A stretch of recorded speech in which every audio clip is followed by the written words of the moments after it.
This week, FRC released the first phase results of an important new study.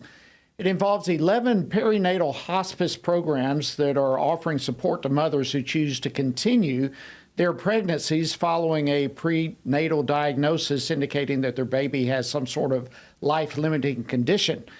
Well, this report addresses a gap in the scientific literature by studying the experiences of these mothers and the resources that help them through their experiences.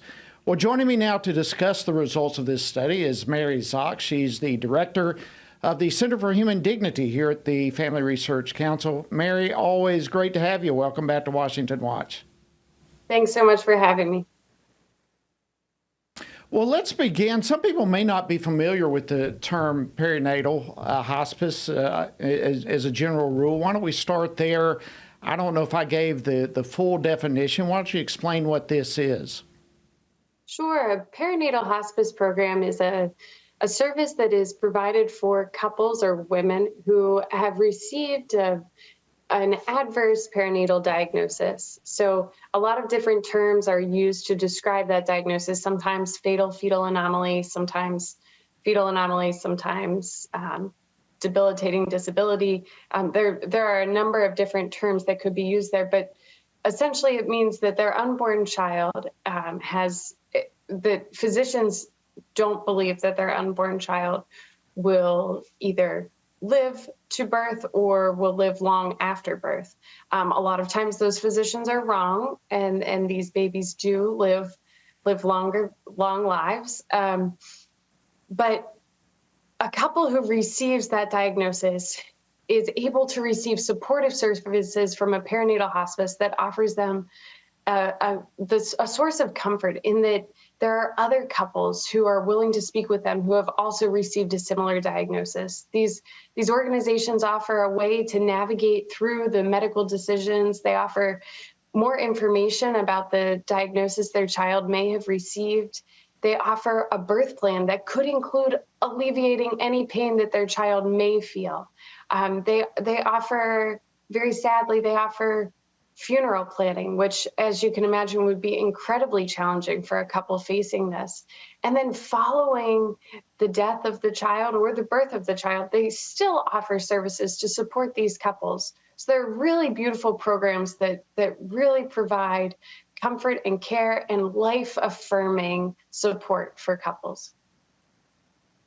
And this is not something that's theoretical. It is something that is underway. Your study actually looked at the actual experiences of those who have been involved in perinatal hospice services. What did your study reveal? What was it? Good news? What did you find out? Well, there was some good and there was some bad. We found that over 50%, 55% of women, when they received their diagnosis that their unborn child had a fetal anomaly, their physician at that point recommended that they end the pregnancy, that they abort their unborn child. And we found that only 19% of those women received information about perinatal hospices at the same time.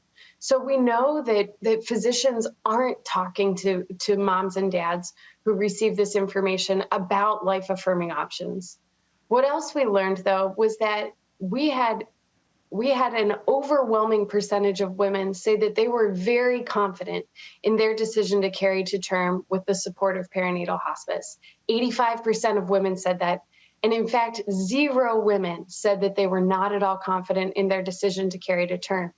So we know that when women have just a little bit of support through this very challenging cross that I can't even imagine how difficult it must be, we know that they recognize that choosing life for their child was the correct decision and that they can see the joy and the beauty even in the midst of great suffering. So there is good news and bad news with all of this. What are the overall implications that you come away with from this study? Well, we need more awareness about perinatal hospice. As I said, very few physicians actually recommended perinatal hospice for their patients. Around the country, we know that there are about 275 perinatal hospice programs, but in some states there's only one, and in most states there's 5 or fewer. And this is a resource that people need to be able to tap into, because that's a time when the cross is really heavy and you need someone there to help you carry it.